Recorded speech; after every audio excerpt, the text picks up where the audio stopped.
white unease over an influx of Asian immigrants into the West Midlands was to be exploited ruthlessly by one of the country's best-known politicians, Wolverhampton MP, Enoch Powell. Why? Not with the immigrants. With the Second Race Relations Act about to become law, Powell read from a constituent's letter to a meeting of West Midlands Conservatives. In 15 or 20 years' time, the black man will have the whip hand over the white man. His speech would inflame anti-immigrant feeling across the country. This is why, to enact legislation of the kind before Parliament at this moment is to risk throwing a match onto gunpowder. In a section of the speech which wasn't filmed, Powell said, "As I look ahead, I am filled with foreboding. Like the Roman, I seem to see the river Tiber foaming with much blood." It was this phrase which would seize the headlines. I was shocked by his terminology. I mean, there's rivers of blood. I mean, if we'd used expressions like that in 1968, after passing of the two race bills, in our literature, in our newspaper, then certainly we would have been on the charge. You know, I thought it was a bit strong, but nevertheless I still gave him my support. For Powell, the first indication of the impact his speech would have came straight after he had delivered it. He went to collect his two daughters from a close family friend. He and his wife came after having made the speech to collect their two little girls, and I must admit I funked going to the door on that occasion. My wife went to the door, and Enoch said to her, "Well, I suppose it's the end of a good friendship now, isn't it?" And she said, "Yes, it is." Handed over the two little girls, and that was it. Powell claimed that he was simply speaking the truth that others fear to utter. He told of an elderly widow in his constituency who was the only white person in her street. "She's becoming afraid to go out," he said. "Windows are broken.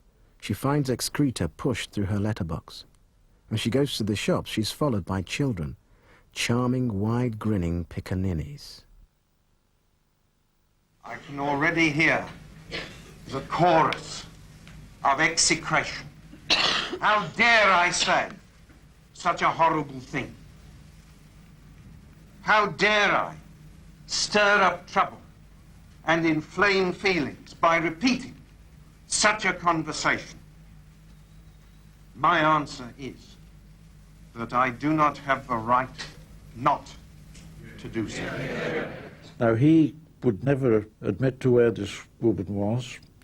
We, my own paper, we got out all the electoral rolls for his constituency.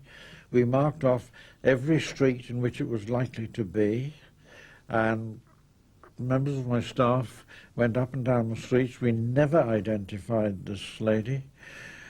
I know other newspapers did exactly the same. She was never, ever found.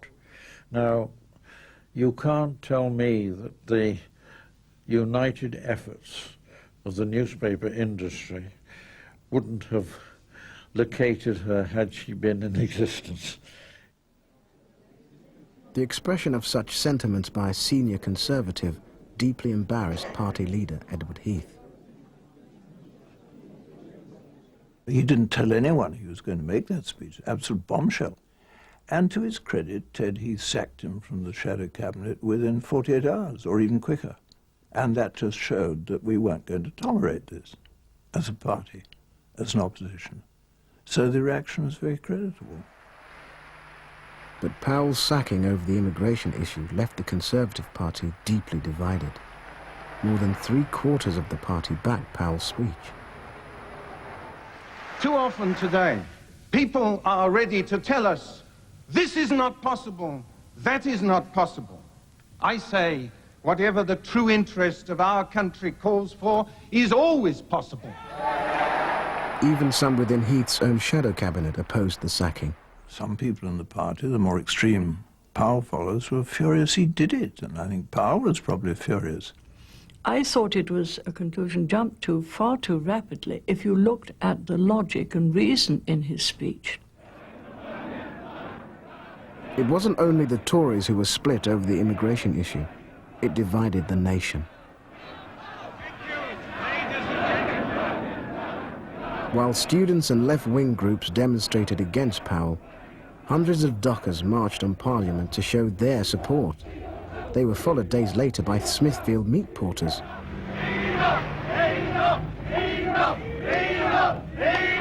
There's 2,026 signatures there to say that Mr. Enoch's right. This is not a racial problem. All we say is that we've got enough immigrants into the country and that no more should be allowed in. Powell's home was flooded with mailbags containing over 50,000 letters of support. His anti-immigration message was becoming a rallying cry for much of Middle England. 2,000 signatures in 2 days.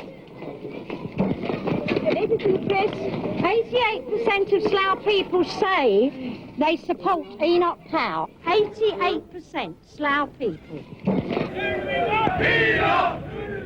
But anti-immigration feeling whipped up by Powell was not confined to letters and petitions.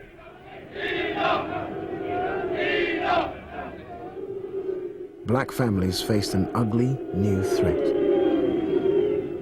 We were only young, but we were kept inside after that speech.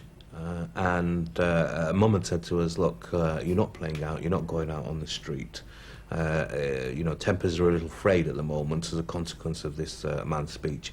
And in the playground, I mean, you know, Enoch Powell was trumpeted as a hero by the white kids. I mean, they were making all sorts of jokes about coon, niggers and wogs, and it was a sort of climate of fear. I think many people, most people in the black community felt enormously threatened.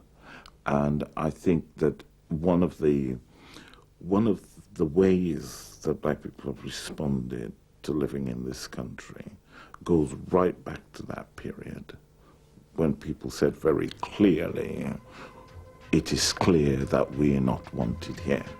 Immigration! No! Repatriation! Yes! Immigration! But a new generation had been born and raised in Britain in the 60s. Unlike their parents, they had never seen themselves as visitors. In the decade to come, they would make their presence felt. Freedom!